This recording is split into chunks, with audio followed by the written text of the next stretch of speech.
मुख्यमंत्री उपमुख्यमंत्री शपथविधी झाला त्या सगळ्या घटनांचे आपण सगळे साक्षीदार आहात आणि कालपासून अनेक पद्धतीने अनेक विषय सुरू केले। या सगळ्या भूमिकेवरती भारतीय जनता पार्टीची भूमिका नेमकी, भारतीय जनता पार्टीचं सगळे त्यामागचा विचार ही सगळी मांडणी करण्यासाठी ज्यातनं अधिक स्पष्टता क्लॅरिटी येईल यासाठी आज भारतीय जनता पार्टीचे प्रदेशाध्यक्ष माननीय चंद्रकांत दादा पाटील यांची ही पत्रकार परिषद आपण आयोजित केली आहे। मी या पत्रकार परिषदेला माझ्यासोबत आमचे उपाध्यक्ष माधवराव भंडारी, कृपाशंकर सिंग, राज पुरोहितजी आणि बाकी सगळे प्रवक्ते इथे उपस्थित आहेत। माननीय सुधीर भाऊंचं आगमन सुद्धा त्या पत्रकार परिषदेत झालेलं आहे, मी त्यांचंही स्वागत करतो। माननीय आमदार लोणीकरजी, राम शिंदे यांचंही स्वागत। मी माननीय प्रदेशाध्यक्ष चंद्रकांत दादा पाटील यांना विनंती करतो की त्यांनी पत्रकार परिषदेला संबोधित करावं।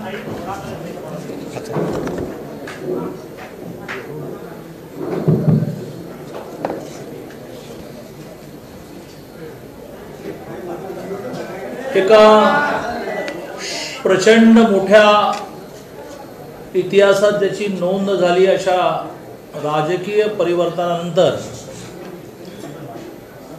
आपल्या सगळ्यांसमोर आणि आपल्या माध्यमातून महाराष्ट्रातल्या कार्यकर्त्यांना, नेत्यांना आणि तमाम जनतेला या विषयातलं जे आश्चर्य वाटलं, थोडा धक्का बसला, थोडं कुतूहल जागृत झालं की नेमकं हे काय झालं याची थोडी सुस्पष्ट मांडणी करण्यासाठी मी आपल्या सगळ्यांच्या समोर आलेला आहे। भारतीय जनता पार्टी, त्याआधी जनता पार्टी, त्याआधी भारतीय जनसंघ याची स्थापना ही राष्ट्रीय स्वयंसेवक संघाच्या सांस्कृतिक हिंदुत्ववादाच्या प्रेरणेतून निर्माण झाली।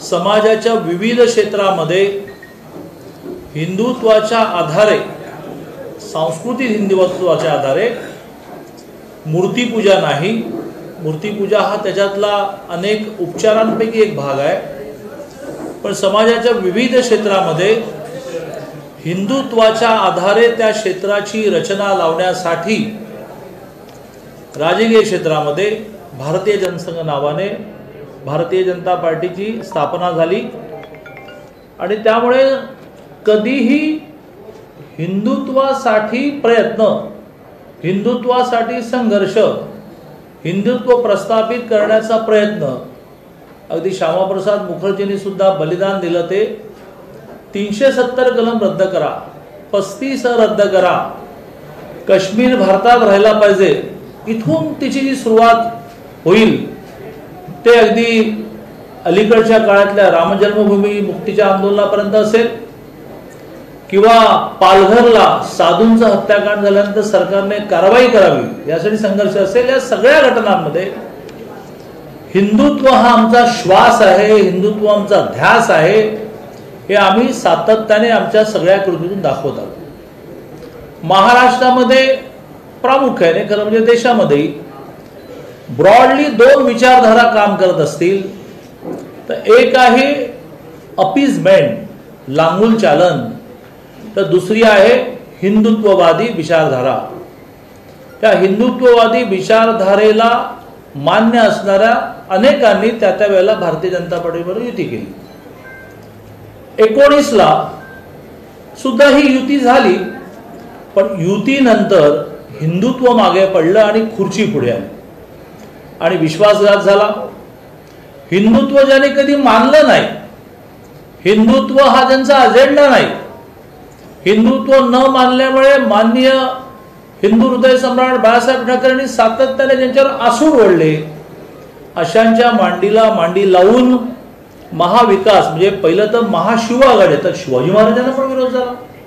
आपल्या सगळ्यांना आठवत असेल की महाविकास आघाडीच्या फॉर्मेशनच्या वेळेला सुरुवातीचं त्याचं नाव हे महाशिव आघाडी होतं। म्हणजे कधी महाविकास आघाडी झालं कळत नाही, पण त्याची लॉजिक मांडली गेली विकास महत्वाचा, छत्रपती शिवाजी महाराजांनी पण विकास केला, पण छत्रपती शिवाजी महाराजांनी हिंदुत्व मांडलं, मुघलांशी संघर्ष केला आणि देश धर्म यासाठी त्यांनी सातत्याने आपलं आयुष्य घालवलं.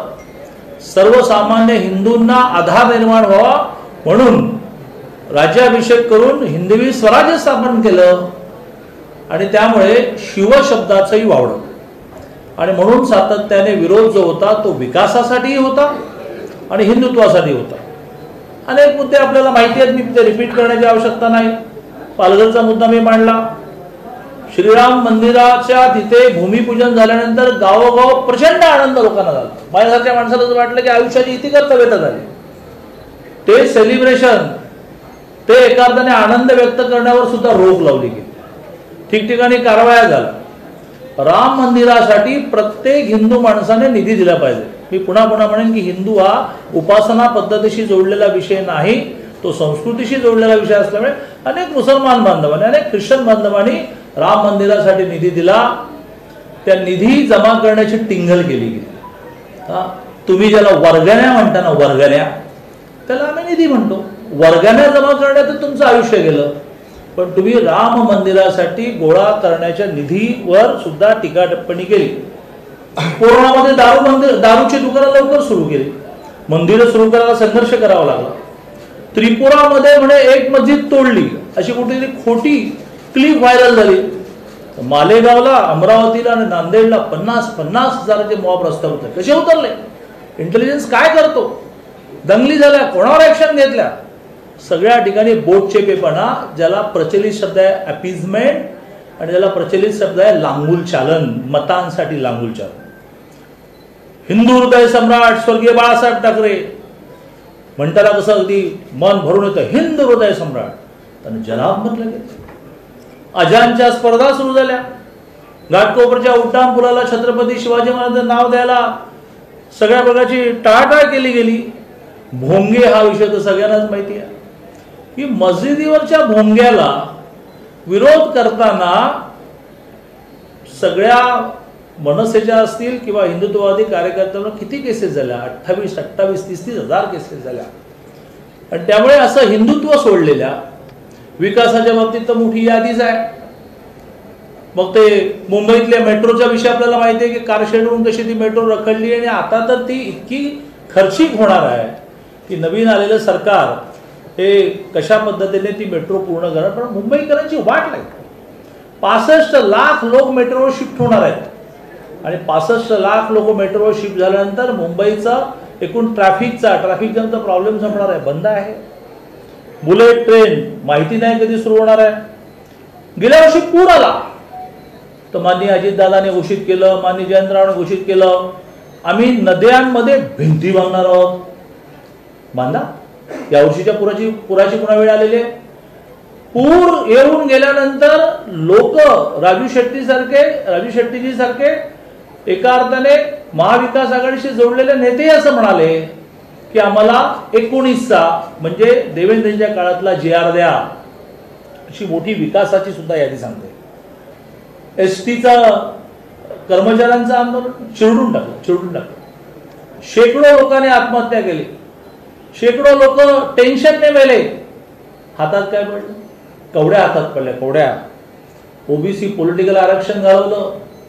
ओबीसी पॉलिटिकल आरक्षण घालवण्याचं पाप या सरकारचं आहे. मराठा आरक्षण, जे आरक्षण माननीय देवेंद्रजींनी हायकोर्टात टिकवलं, वर्षभर सुप्रीम कोर्टात टिकवलं, ते आरक्षण घालवलं. धनगरांच्या आरक्षणामधला ध सुद्धा गेल्या 2.5 वर्षामध्ये धनगर सोडा ध सुद्धा याने उच्चारला नाही. अशी खरं म्हणजे मोठी यादी आहे. शेतकऱ्यांची कर्जमाफी, नियमित कर्ज भरणाऱ्यांना 50,000 रुपये देऊ. बांधावर गेल्यानंतर हेक्टरी 25,000. हेक्टर आणि एकर मधला फरक कळतो का?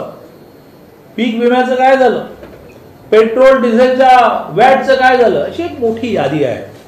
आणि त्यामुळे भारतीय जनता पार्टीने मुळात नव्याने झालेले मुख्यमंत्री, माजी नगर विकास मंत्री, शिवसेनेचे सभागृहाचे नेते एकनाथ शिंदेंनी ज्या वेळेला अस्वस्थ असणाऱ्या आमदारांना बाहेर शिफ्ट करणं सुरू केलं त्यावेळेला प्रत्येक वेळेला आपण आठवा आम्ही हीच ठामपणे भूमिका मांडलेली की हा आमचा अंतर्गत मामला, आमचा काही संबंध नाही. आणि त्यामुळे एकनाथ शिंदेंनी ह्या अस्वस्थतेच्या विरुद्ध उठवलेला आवाज हा त्यांचा इंडिपेंडंट एक्झरसाइज होता. आता त्या इंडिपेंडंट एक्झरसाइजमधून सरकार पडलं. आम्ही वारंवार असं म्हटलं होतं की अंतर्गत कलहाने हे सरकार पडेल, व्हॅक्यूम म्हणजे पोकळी निर्माण होईल. ती पोकळी निर्माण झाल्यानंतर आम्ही विचार करू. आणि त्यामुळे सत्तेची हाव नाही याचं केवढं मोठं उदाहरण. 113 106 ब्रँडेड बीजेपी, 2 वर्षाच्या 2.5 वर्षाच्या कालावधीमध्ये खूप त्रास देऊनही आमच्याबरोबर राहिलेले 7 अपक्ष सहयोगी, 113 खणखणीत नाणी. आणि मग सहयोगी म्हणजे राज्यसभेला 123 मतं मिळाली आणि विधान परिषदेला 134 मतं मिळाली. 134 आणि 144 मध्ये 10चाच फरक होता. एवढी हेवी मेजॉरिटी बीजेपीची असून सुद्धा आम्हाला हे आपल्या सगळ्यांना सांगायचं आहे की आम्हाला सत्तेचा मोह नाही. आम्ही मुख्यमंत्रीपद मागितल्याचं ते मिळालं असतं तरी एका सामान्य हिंदुत्वासाठी लढणाऱ्या स्वर्गीय आनंद दिघेंच्या शिष्य असणाऱ्या एकनाथजींना आम्ही मुख्यमंत्री केलं. महाराष्ट्राला आश्चर्य वाटलं. भारतीय जनता पार्टीची कार्यपद्धती अशी आहे की देवेंद्रजी माईकवरून घोषित होईल करेपर्यंत हा आमच्या 5 जणांव्यतिरिक्त 6व्या माणसाला माहीत नव्हतं. पत्रकार अवाक झाले. हा काय त्याग? हा हिंदुत्व शिकवतो. त्यागात मध्ये आनंद मानणं हिंदुत्व शिकवतं. आणि त्यामुळेच सावरकरांसारखी माणसं होऊन गेली की ज्यांच्या घरादाराला उद्ध्वस्त केलं गेलं.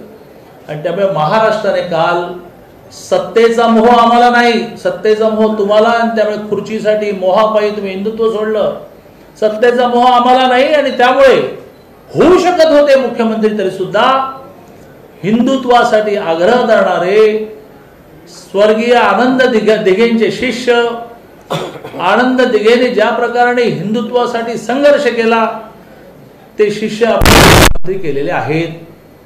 भारतीय जनता पार्टीच्या कार्यकर्त्यांना या त्यागाचा आनंद आहे, अभिमान आहे. देवेंद्रजी उपमुख्यमंत्री होणं या विषयाच्या बाबतीत सुद्धा आपलं काही म्हणणं आहे. एकदम मुळात अनेक उदाहरणं अशी आहेत की जी मुख्यमंत्री असतात ना नंतर प्रशासनाची आवश्यकता म्हणून येतात. आत्ताच्या मंत्रिमंडळात एक मुख्यमंत्री होते ना, आता होतेच म्हणायला पाहिजे, गेले काल अशोक चव्हाण. आणि त्यामुळे हे काही जगावेगळं झालेलं नाही. प्रशासनाची आवश्यकता म्हणून स्वतः माननीय मुख्यमंत्री एकनाथजींनी त्यांची खूप दोस्ती असल्यामुळे त्यांना आवाहन केलं. आमच्याकडे किती दोस्ताने, बायकोने, वडिलाने, आईने आग्रह केला तरी सुद्धा आम्ही आमच्या पक्ष नेतृत्वाला विचारतो. त्याप्रमाणे त्यांनी पक्ष नेतृत्वाला विचारलं किंवा असं एकनाथजींचं म्हणणं आहे किंवा प्रशासनाच्या बाबतीत मला तुमची आवश्यकता लागेल, खूप रखडलेत प्रोजेक्ट, खूप चांगले निर्णय तुमचे रद्द झालेत. 33 कोटी वृक्ष लावून ह्या महाराष्ट्रातल्या पर्यावरणामध्ये एक चमत्कार घडवला माननीय सुधीर भाऊंनी. त्या 33 कोटी वृक्ष लागवडीची चौकशी, जलयुक्त शिवाराची चौकशी, जो निर्णय भारतीय जनता पार्टी ने केला सर काटो उसको. अरे भाई निर्णय लेते हो आप तो हमारे बाजू में बैठे थे ना भाई, पण बीजेपी ने करा. आणि त्यामुळे एकनाथजींनी पण आग्रह धरला. देवेंद्रजींनी आमची कार्यपद्धती म्हणून आमच्या नेतृत्वाला विचारलं, नेतृत्वाने परवानगी दिली, काही चुकीचं नाही. आणि महाराष्ट्रातल्या सर्वसामान्य माणसाची, रखडलेल्या प्रकल्पांची, ओबीसीच्या पॉलिटिकल आरक्षणाची, मराठा आरक्षणाची, धनगर आरक्षणाची, हिंदुत्वाच्या संरक्षणाची ही आवश्यकता, ही हाक ऐकून माननीय देवेंद्रजींनी एवढा त्याग, आपण जे आपल्या मंत्रिमंडळात होते त्यांच्या नेक्स्ट सेकंड पोझिशन काम करणं, त्यासाठी मन लागतं, मन मोठं, ते माननीय देवेंद्रजींनी दाखवलं. आणि त्यामुळे मी एकनाथजींचं पण अभिनंदन करतो, त्यांना शुभेच्छा देतो. आणि महाराष्ट्राच्या विकासासाठी, महाराष्ट्राच्या हिंदुत्वासाठी संघर्ष केला पाहिजे. देवेंद्रजींनी त्यांचा प्रशासनिक अनुभव सगळा जोडला पाहिजे आणि मिळून महाराष्ट्राचा विकास करू. महाराष्ट्रातल्या सर्वसामान्य हिंदूला असं वाटलं पाहिजे. आणि पुन्हा एकदा पूजा पद्धतीवाला हिंदू नाही तर एका अर्थाने हा महाराष्ट्र माझा आहे, हा देश माझा आहे, भूमी माझी आहे. 370 कलम रद्द झालं पाहिजे, काश्मीर भारतात राहायला पाहिजे, पाकिस्तान विरुद्ध आक्रमण झालं पाहिजे, असा अजेंडा असणाऱ्या सर्वसामान्य हिंदूंना आनंद होणारे सरकार आलंय.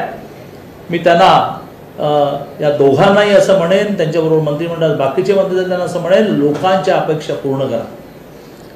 शेवटी एकच म्हणेन, की मी आपल्या माध्यमातून आमच्या सगळ्या कार्यकर्त्यांना एकनाथजींच्या पण आणि भाजपच्या पण आवाहन करतोय, उतू नको मातू नको, घेतला वसा टाकू नको. दादा, काल शपथविधी झाल्यानंतर चर्चा अशी रंगली की अमित शहा आणि देवेंद्र फडणवीस यांच्यातल्या उच्च संघर्षामुळेच देवेंद्र फडणवीस यांना मुख्यमंत्रीपद मिळालं नाही. असं आहे की आमच्यातली जी अत्यंत सलोख्याची नाती, पक्षासाठी मान कापून देण्याची तयारी, हे ज्यांना जमत नाही, याचा ज्यांना हेवा वाटतो, याचा ज्यांना मत्सर वाटतो, याची ज्यांना जेलसी वाटते, अशांनी केलेल्या ह्या स्टोऱ्या.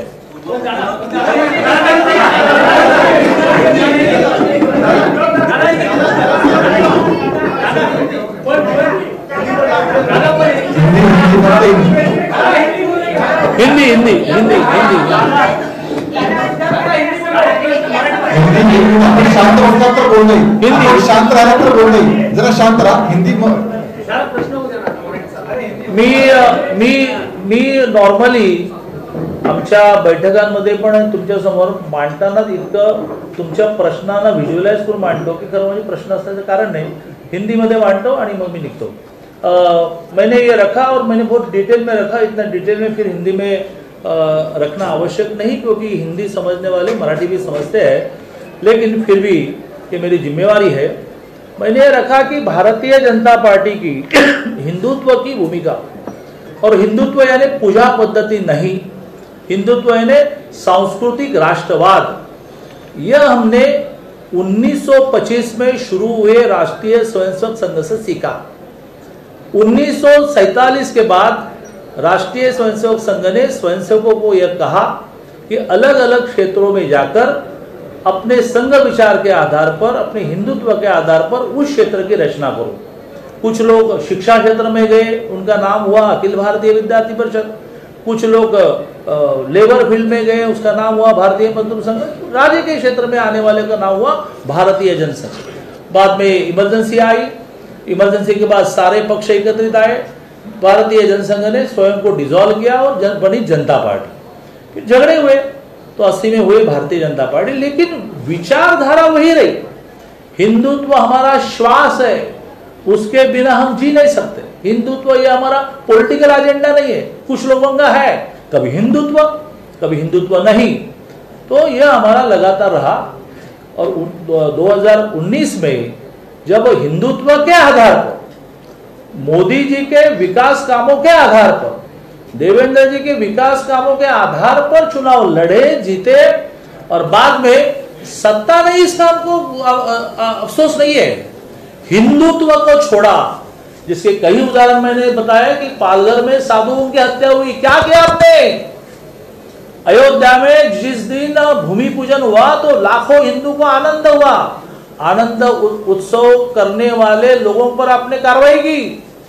मंदिर के लिए चंदा कलेक्ट करने वाले पर टीका टिप्पणी की. ये लोग अपने घर भरने के लिए. अरे घर भरने का तो आपका इतिहास, हमारा इतिहास नहीं है. हम अपना घर बेचकर सामाजिक काम करते. फिर लीकर के दुकान शुरू हुए कोरोना में, मंदिर शुरू करने के लिए आंदोलन करने पड़े. कई ऐसे विषय है.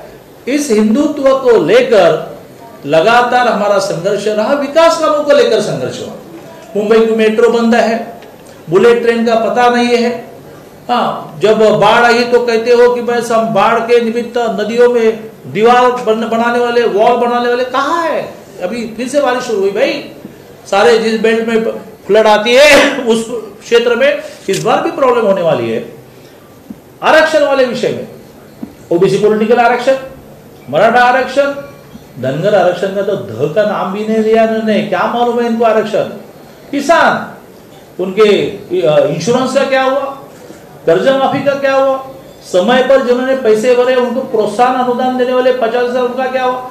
आखिरी मीटिंग में आप रखते हो क्योंकि मालूम है अब सरकार जाने वाली है.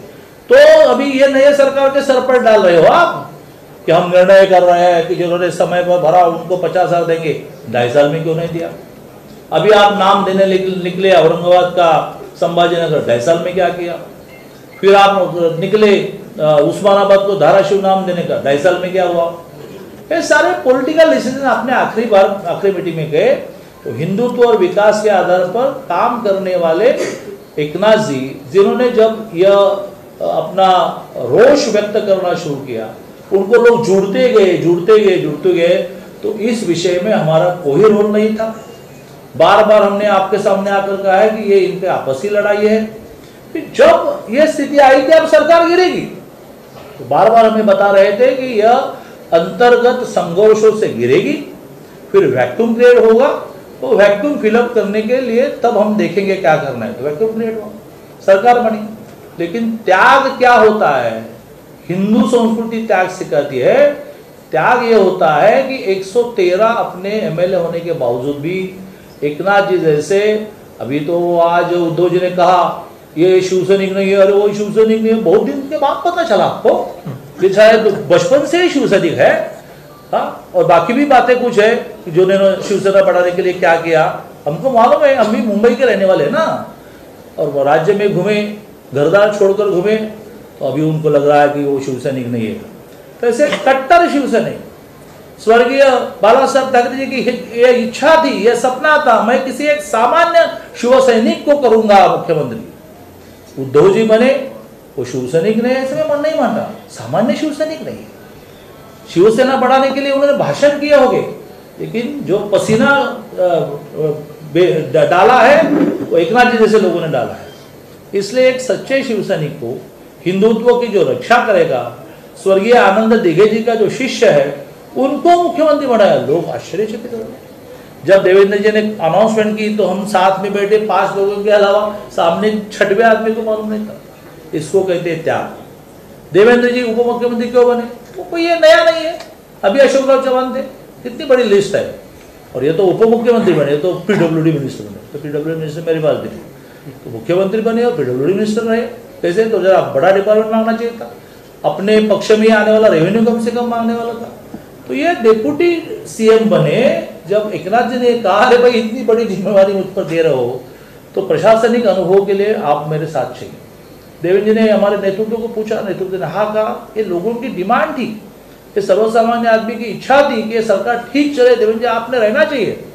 इसलिए देवेंद्र जी ने जो सीएम थे, 2.5 साल पहले सीएम थे, 2.5 साल लोगों के मन में रहने वाले सीएम थे। गांव गांव में प्रवास करने के बाद लोग बोलते थे कि आपने सीएम रहना चाहिए। ऐसे व्यक्ति ने डिप्यूटी सीएम स्वीकारा। इसके लिए बहुत हिम्मत लगती है, अपने पक्ष पर, अपने नेतृत्व पर निष्ठा लगती है।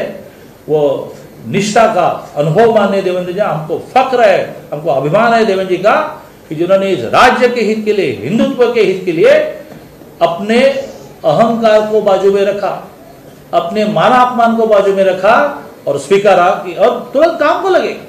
कल गए मंत्रालय में, काम शुरू किया, आज भी शायद अभी मंत्रालय में आए। तो मुझे लगता है कि ये पार्श्वभूमि लोगों में थोड़ा कंफ्यूजन, प्रेम होने के कारण लोगों का आक्रोश की बने आपने क्या किया, 113 आपके आप क्यों मुख्यमंत्री, देवेंद्र जी को क्यों डिप्यूटी सीएम करें। इसलिए मैंने आपके माध्यम से पूरी महाराष्ट्र जनता को यह क्या असलियत है ये समझाने का प्रयत्न किया। जय हिंद, जय भारत। Thank you.